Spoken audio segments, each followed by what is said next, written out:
Assalamu alaikum students, I hope you all are fine. So before starting my new lecture, I would like to give a brief review of our previous lesson.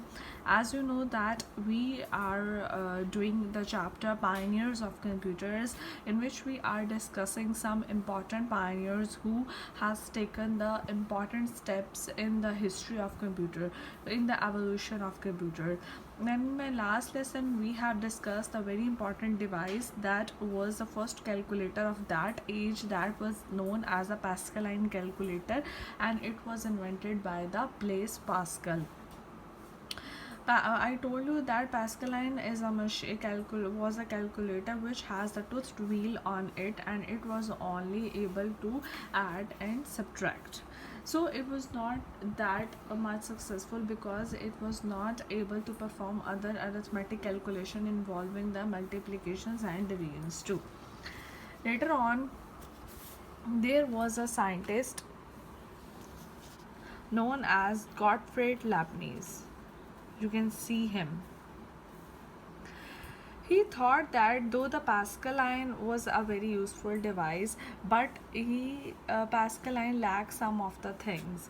He thought that Pascaline cannot multiply or divide. So he started to think about it, and then finally he discovered a device in 1673 known as the Leibniz calculator. As you can see, this is the Leibniz calculator. I know you have already read about it in the grade 3 too.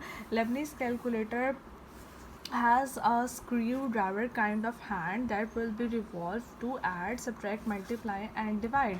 So what does this machine can do? This machine was able to multiply, divide, plus and minus. I remember now the binary number system you created will be used in the future in all digital computers.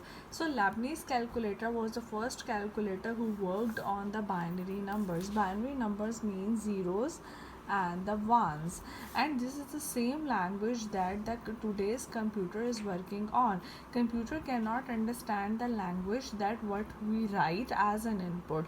Our central processing unit or the processing unit process those input language in the binary language, zeros and ones, that can be understood by the computer, and then computer displays us the required output.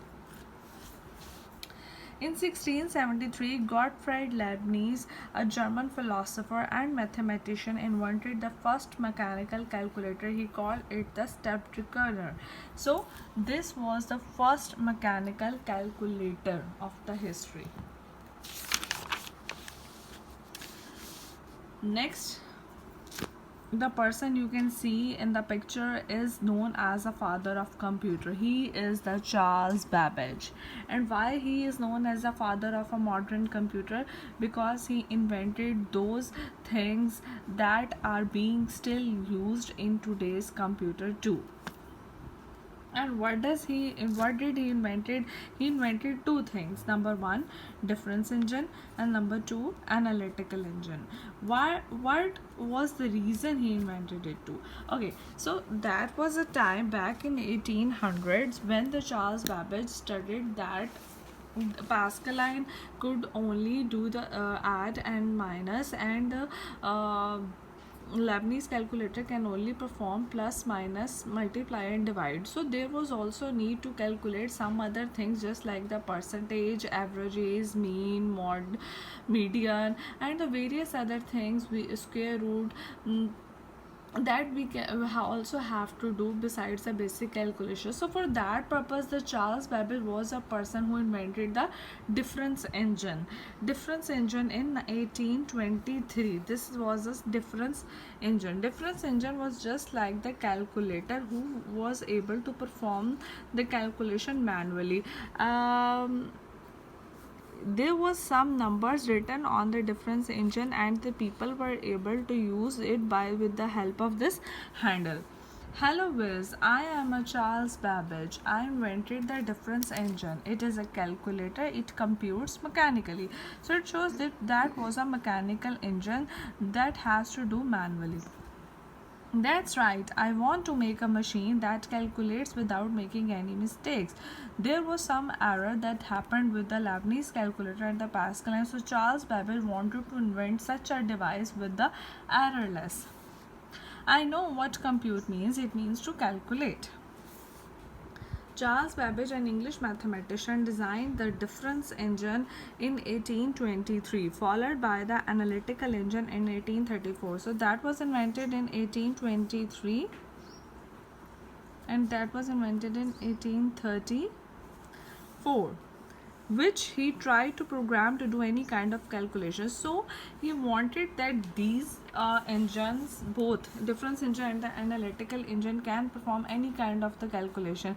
And this is the same phenomena that we are using in today's world of computer, that our computers can do any kind of the calculation, any formula and anything. He is known as the father of modern computer because all computers today are based on his plans and ideas. What was his plan? Obviously, Charles Babbage had planned to invent the device that could perform all kinds of calculation, not only the plus, minus, multiply, and divide. And that is the same phenomena on which the modern world computer has been designed. So that's why he is known as the father of modern computers, because all his plans are being still used in today's world. So thank you for today's video. I will also share the reference video too.